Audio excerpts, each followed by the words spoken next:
But if you are just copying and pasting someone else's words, someone else's perspective, it's like trying to copy and paste their preparation. You will not be prepared when you meet the scenarios in life that require such preparation. We are back, baby, with another reflection on that Vedantic, that Daily Vedantic experiment. TDV, baby.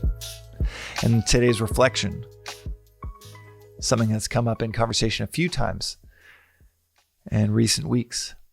That is something that was said to me when I was in India, about a year ago. So not the last trip, but the one right before that, where it's really wise.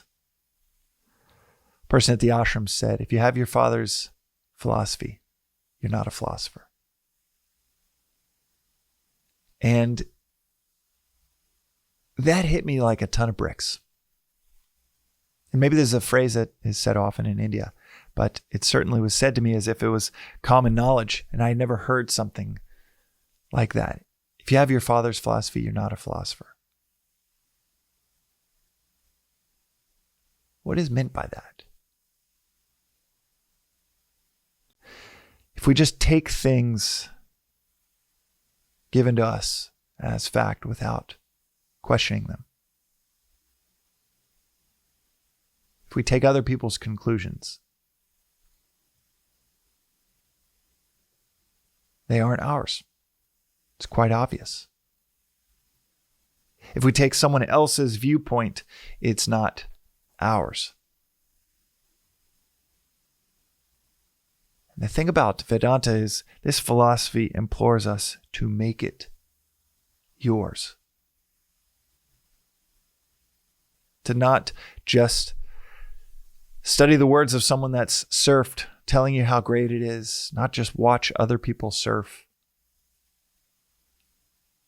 and enjoy the visuals. It actually says, yes, those can be fine. They can be great appetizers. But the truth is, you are meant to experience the truth.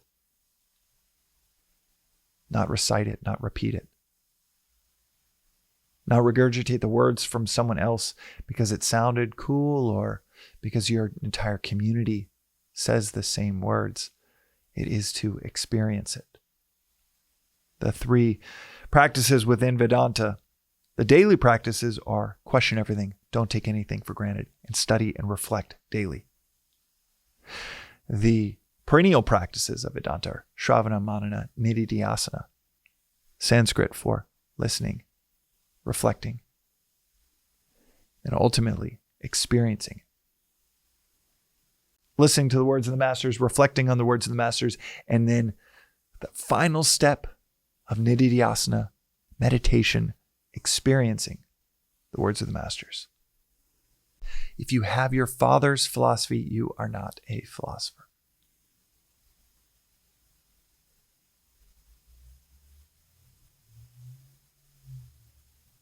It's no wonder that all of the lighthouses throughout history, the galaxy of sages and saints that we are blessed with, they're all idiosyncratic. So unique to that time. Those words, that community, well, actually the words, they quite resemble the words of all other lighthouses, but the language that they used, the parables used, they had to be specific to this intersection of them, that time, and their community. If you want the words to land, you've got to meet people where they are. It's said over and over again within this philosophy, to educate, which means to draw out. You've got to draw people from the known to the unknown. And everywhere and every time, there is just a different tide of what is known. The goal is always the same, the truth. Experience of the truth, which goes beyond words, and even that articulation is not technically correct because the truth transcends experience, because an experience is a subject and an object meeting, is by definition dualistic, transcends that duality. But it is well beyond study or reflection on words, well beyond reciting, repeating, regurgitating philosophy from someone else from a different time. To be a philosopher, that is to be prepared. Socrates said it well when he said philosophy is preparation for death. Swamiji will say it often that philosophy, to expect the worst is a pessimist, to be prepared for the worst is to be a philosopher. You can't borrow someone else's preparation for a scenario that you yourself will meet. I can't borrow Kelly Slater's surfing ability. The meeting between me and a wave is going to depend on my ability, my preparation, or lack thereof. I can't borrow a philosopher's preparation by sitting in their shadow. That's why Christ would say over and over again, he wouldn't say, worship me over and over again. Say over and over again, follow me. That's not a statement of proximity. It's a statement of a master leading the way. That's why the early church was called the way, for you to walk it. Not for you to sit idly by while, or because of your father walking it, your mother walking it, your teacher walking it. If you have your father's philosophy, if you just copy and paste, then, as we said in previous episode, truth is one, sages call it by many names. You might call it by a different name, but it actually be that synthesis for you, your time, your community, the words that make most sense to you because you are not your father. You might actually even call it the same name. Maybe your father studies Advaita Vedanta. But if you are just copying and pasting someone else's words, someone else's perspective, it's like trying to copy and paste their preparation. You will not be prepared when you meet the scenarios in life that require such preparation. And those scenarios, either you're listening to this because you're in the midst of one of those, or you're listening to this because you are aiming to prepare for those. The reality is they are inevitable. You can't copy and paste someone else's preparation into your own. Christ said, I came to bring a sword. He said, I did not come to bring peace. I came to bring a sword to separate mothers from daughters, fathers from sons. This is parabolic. It's obviously paradoxical, but it's a parable for not a literal sword, but the fact that you might have a very, very different philosophy than your parents, your community, your friends. Over time, perhaps very different than your mentors or the people that you may have looked up to in previous pursuits. That is not a special case or something unique to your experience. That is philosophy. Finding and discovering the truth within yourself that is not in the external world. That is not followed by the masses, the majority.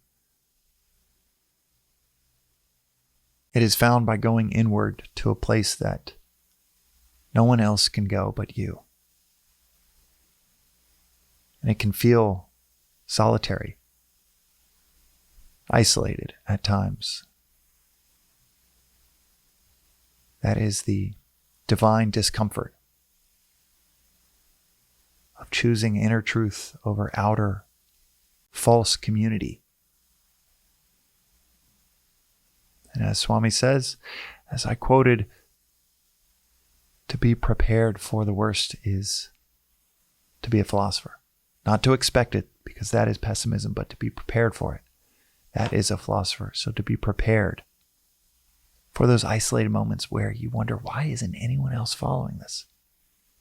Why aren't my friends or family members that I've told about this, why does it not resonate like it has with me? Why is this such a rift between, perhaps quite literally, you and a parent?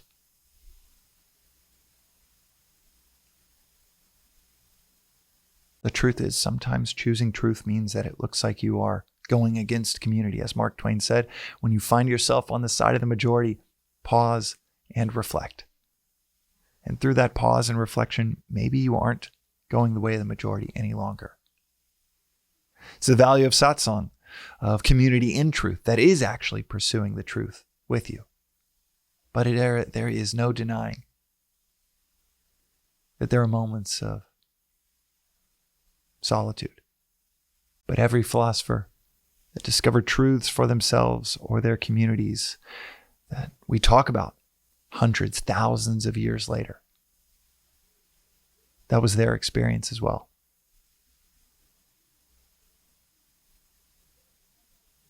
You don't have to expect it, but it is something to be aware of, to be prepared for, to recognize that, well, to be prepared for it is to be a philosopher, and to be a philosopher, you won't be copying and pasting anyone else's preparation. You might copy and paste and jot down thoughts, reflections, quotes, but ultimately, they fall like petals, flower petals to the ground, as the wisdom itself takes hold and words become unnecessary as you move beyond words and reflection into experience. That is today's reflection on the Daily Vedantic. We'll see you next time.